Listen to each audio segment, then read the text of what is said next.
Hi, welcome to another edition of the Carpenter Shop, where we are doing some things that will grow you up, if you will, in your journey of faith and make you deeper, I hope, in your adventure as you try to be that person that God has called you to be. Scott Jensen is a hospital chaplain, and he has some very unique experiences that he has chronicled back from the early days of the COVID pandemic a few years ago at the time of our recording here.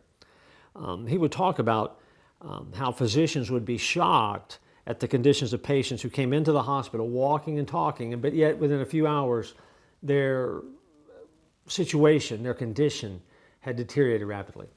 Those were those early days of COVID when we weren't really sure exactly what it was that we were dealing with, and they didn't really have a game plan as to what to deal with it. It was just a full-bore panic of what needed to happen next.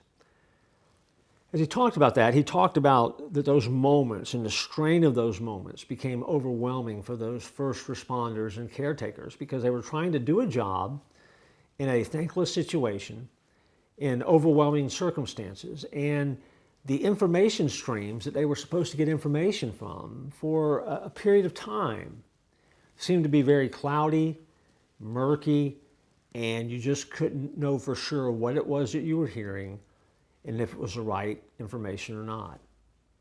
Strange days.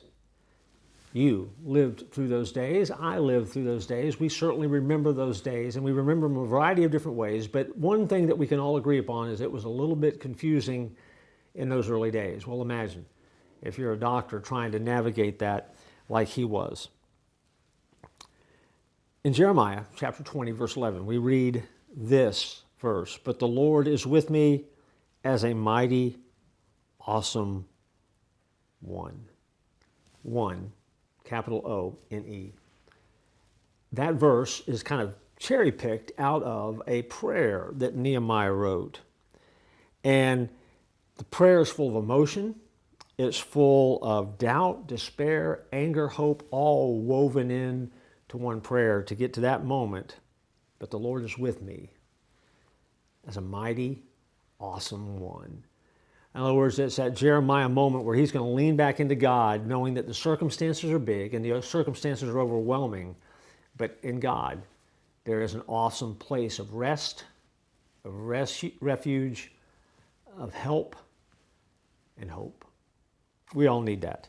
God is that great dispenser of hope. True peace in our life, it's been said, comes not from the absence of trouble, but true peace only comes through the presence of God. My prayer for you, my hope for you, is that you experience His presence in your life, and that presence gives you hope. I look forward to joining you next time here in the Carpenter Shop.